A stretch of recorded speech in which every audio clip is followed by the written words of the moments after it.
Hello प्यारे बच्चों, आप सभी का इस प्यारे से channel Rajput Maurya PCM classes में आप सभी का स्वागत है। तो आप सब कैसे हैं? हम आशा करेंगे कि आप सब ठीक होंगे। तो आज की क्लास में हम लोग कक्षा 12 की जो आपकी रसायन विज्ञान है, इसमें आपको जो पाठ 3 दे रखे हैं, विद्युत रसायन अर्थात इलेक्ट्रोकेमिस्ट्री, इस पाठ के अंतर्गत हम बहुत ही महत्वपूर्ण टॉपिक को लेकर आए हुए हैं। मैं इस टॉपिक को पढ़ाने वाला हूं, इसीलिए आज की वीडियो में अंत तक बने रहिएगा। आपको पता ही है, इस चैनल पे पीसीएम विषयों की कंप्लीट क्लासें करवाई जा रही हैं, यानी आपको मैथ पढ़ाया जा रहा है, आपको केमिस्ट्री पढ़ाया जा रहा है, आपको फिजिक्स पढ़ाया जा रहा है। ठीक है, आपको कहीं जाने की आवश्यकता नहीं है। आप केवल इसी चैनल से जुड़ के 90+ आप अंक ला सकते हैं बोर्ड एग्ज़ाम में। बस केवल क्या करना है, वीडियो को कंटिन्यू हर सब्जेक्ट की आपको देखना है। यहाँ तक कि एकदम बात क्लियर है। और हाँ, जब भी आप हमारी वीडियो देखें तो आप क्या करेंगे, वीडियो की क्वालिटी बढ़ा लेंगे। इससे क्या होगा, हम जो कुछ भी स्क्रीन पर लिखेंगे या आपको हम नोट्स के माध्यम से समझाएंगे, वो आपको क्लीन दिखाई दे सके। और हो सके इस चैनल को अपने दोस्तों में ज़रूर शेयर करिएगा। और अगर नए छात्र हैं तो चैनल को सब्सक्राइब करेंगे, वीडियो को लाइक करेंगे। पुराने छात्र हैं तो वीडियो को केवल लाइक करना है। पिछली वीडियो देखने के लिए आप हमारे चैनल के प्लेलिस्ट के माध्यम से जाके देखेंगे। हर विषय की कंप्लीट क्लास आपको प्लेलिस्ट में आपको दी गई है, कहीं जाने की आवश्यकता नहीं है। चलिए अब हम क्लास की शुरुआत करते हैं, क्योंकि सभी बातें क्लियर हो चुकी हैं। आपको पता ही है, हम लोग विद्युत रासायनिक सेल पढ़ रहे हैं।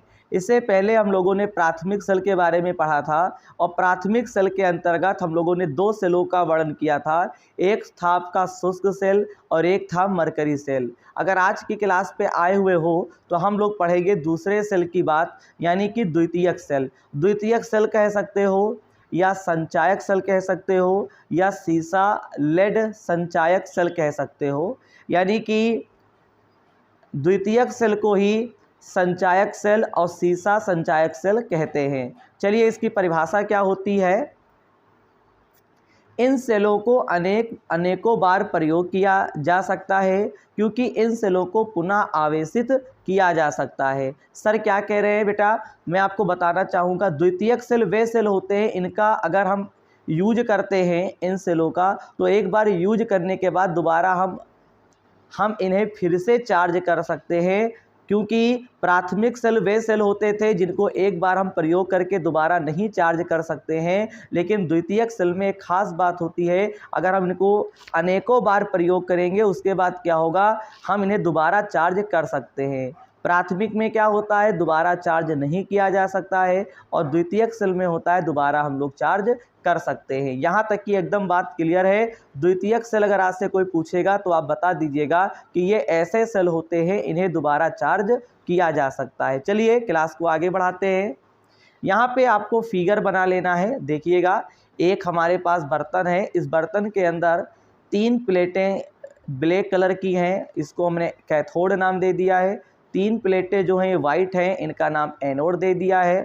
ठीक है, इधर 3 है, ब्लैक 3 है और वाइट 3 है। और इसके अंदर जो वाइट वाली प्लेट है वो लेड की बनी हुई है, यानी पीबी की बनी हुई है। और जो हमारी ब्लैक वाली प्लेट है वो PbO2 यानी लेड ऑक्साइड की बनी हुई है। और इस बर्तन के अंदर डाइल्यूट H2SO4 यानी तनु सल्फ्यूरिक अम्ल इसमें हमने मिला रखा है। अब क्या हुआ, एक प्लेट हमारी एनोड का काम करेगी, एक प्लेट हमारी क्या कहते हैं, कैथोड का काम करेगी। यानी कुल मिला के कहानी यह है, कैथोड और एनोड का काम ये प्लेटें करेंगी। अब यहाँ पे क्या है कि एनोड मैंने आपको बताया ही था, जितने भी सेल में पढ़ाऊँगा हर सेल की कंप्लीट समीकरण में आपको समझाऊंगा, और आपको बोर्ड एग्जाम में आपको ऐसे ही करके आना है। यहाँ पे अगर एनोड की बात करता हूँ तो एनोड के रूप में हमने लिया है Pb, कैथोड के रूप में हमने लिया है PbO2, जैसा चित्र के माध्यम से मैंने बताया है। विद्युत अपघट्य के रूप में कौन सा पदार्थ लिया गया है, डाइल्यूट H2SO4, ठीक है, तनु सल्फ्यूरिक अम्ल। अब बात आती है, इसकी 2 रिएक्शन होंगी। एक रिएक्शन होगी निरावेशन, निरावेशन का मतलब होता है जब डिस्चार्ज हो जाए, यानी बैटरी का करंट क्या हो जाए बेटा, ख़त्म हो गया हो। सेल या बैटरी का करंट बिल्कुल समाप्त हो गया हो, उसे बोलते हैं निरावेशन। तो डिस्चार्जिंग पर हम लोग समीकरणों का अध्ययन करेंगे और फिर चार्जिंग के समीकरणों का अध्ययन करेंगे। तो चलिए अभिक्रियाएं देख लेते हैं निरावेशन की। ये रही हमारी अभिक्रियाएं डिस्चार्जिंग वाली। तो देखिएगा एनोड और कैथोड पर क्या रिएक्शन होगा। यहाँ पे Pb लिखा गया है, SO4 2- इसमें जोड़ देंगे तो ये आपका बनेगा PbSO4 और SO4 के ऊपर 2 आयन माइनस में है तो हमको 2 इलेक्ट्रॉन जोड़ने होंगे राइट हैंड साइड में, और लेफ्ट में आपका क्या है SO4 2- है। दोनों समीकरणें बराबर हो गई।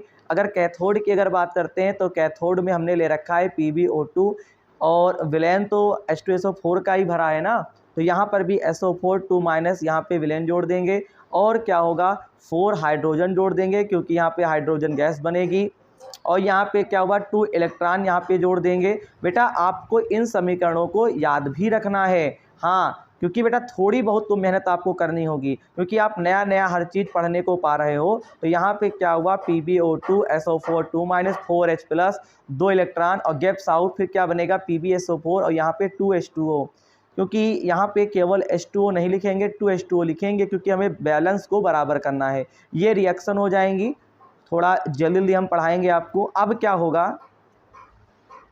क्या होगा मेरे बच्चे, अब आपको काट देना है। देखिएगा इधर के 2 इलेक्ट्रॉन ऊपर वाले से नीचे वाले से कट गए, बिल्कुल कट गए, हाँ जी बिल्कुल कट गए। और कटने के बाद क्या हुआ बेटा, आप देख सकते हो लेफ्ट वाले को जोड़ लेना है। जैसे PbO2 जुड़ गया, फिर यहाँ पे SO4 2- SO4 2- तो हमारा क्या बनेगा 2H2SO4 बनेगा। क्यों, क्योंकि 4H+ है, यहाँ पे हाइड्रोजन प्लस में है तो 4H+ है। अगर 2H2 लिखोगे तो 4 हाइड्रोजन ही तो होते हैं, और SO4 2- है तो यहाँ पे 2H2SO4 ये जुड़ गया इसमें।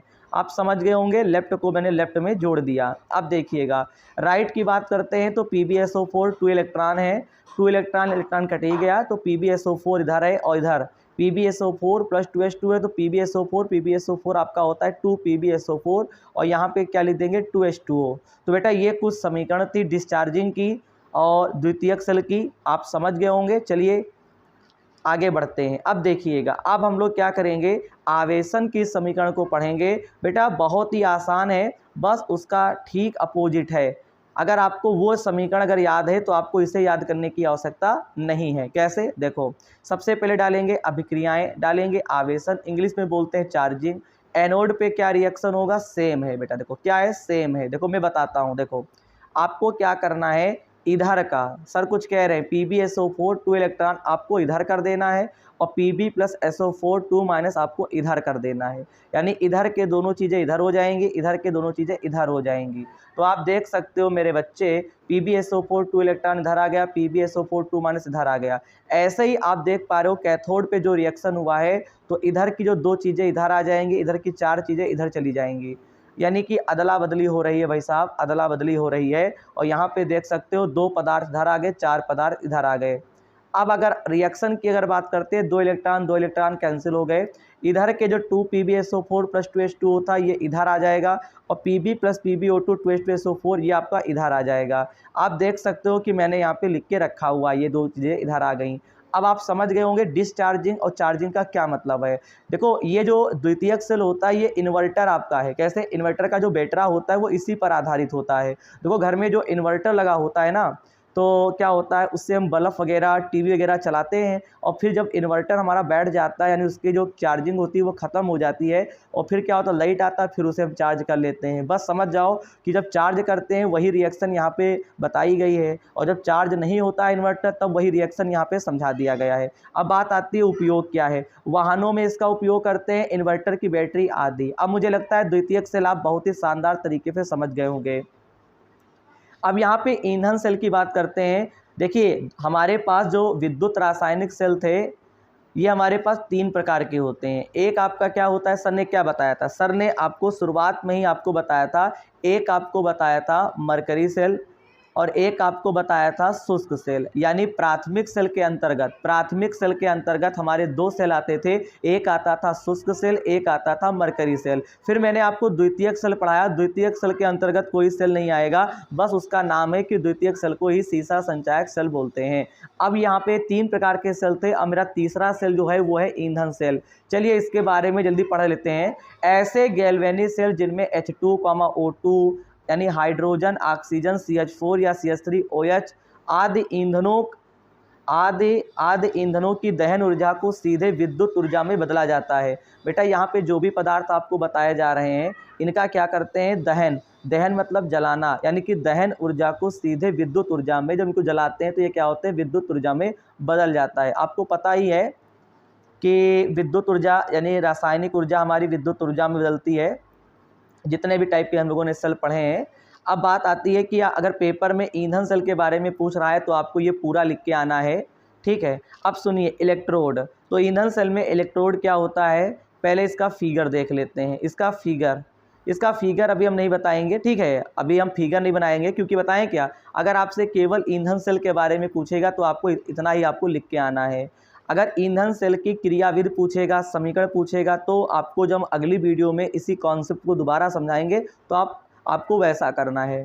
तो आप ईंधन सेल के बारे में समझ गए होंगे कि कौन कौन से पदार्थ लिए जाते हैं। अगर इलेक्ट्रोड की बात करते हैं तो इसमें छिद्रित C यानी कार्बन होता है, प्लेटिनम या प्लेडियम होता है, ठीक है, ये बात याद रखेंगे। अगर विद्युत अपघट्य की बात करते हैं तो इसमें अपघट्य के रूप में NaOH यानी सोडियम हाइड्रोक्साइड पोटेशियम हाइड्रोक्साइड का जलीय विलयन लेते हैं। उदाहरण की बात करते हैं, ऐसा कौन सा ईंधन सेल है, तो बेटा उसका नाम है हाइड्रोजन ऑक्सीजन ईंधन सेल। अगर कोई टीचर पूछता है कि कोई एक ईंधन सेल का नाम बताओ तो बता देना हाइड्रोजन ऑक्सीजन ईंधन सेल। यहाँ तक की एकदम बात क्लियर है। आज की क्लास मेरी यहीं तक रहेगी। वीडियो कैसी लगी, चैनल को सब्सक्राइब करना बिल्कुल मत भूलिएगा। वीडियो कैसी लगी आपको कमेंट के माध्यम से आपको बताना है। और हाँ, नोट्स मेरे साथ आपको बनाते चलना है। पिछली वीडियो देखने के लिए आप मेरे चैनल का प्लेलिस्ट यूज करेंगे। केमिस्ट्री पढ़ना है केमिस्ट्री पढ़ो, फिजिक्स पढ़ना है फिजिक्स पढ़ो, मैथ पढ़ना है मैथ पढ़ो। मैं तो कंप्लीट कोर्स आपको करवा ही रहा हूँ, बस आपका फ़र्ज़ है केवल पूरी ईमानदारी से आपको पढ़ना, ठीक है। और हाँ, आपको मैं बता दूँ, यानी पाठ 3 विद्युत रसायन, इसमें अभी भी बहुत सारे टॉपिक हैं। मैं उन टॉपिकों को अगली वीडियो में समझाऊंगा, ध्यान रहे आपको। हाँ बिल्कुल, और जैसे जैसे हम वीडियो में पढ़ाते चले जा रहे हैं वैसे वैसे आपको कॉपी पे करते जाना है। तो चलिए मिलते हैं अगली क्लास में। जय हिंद, जय भारत।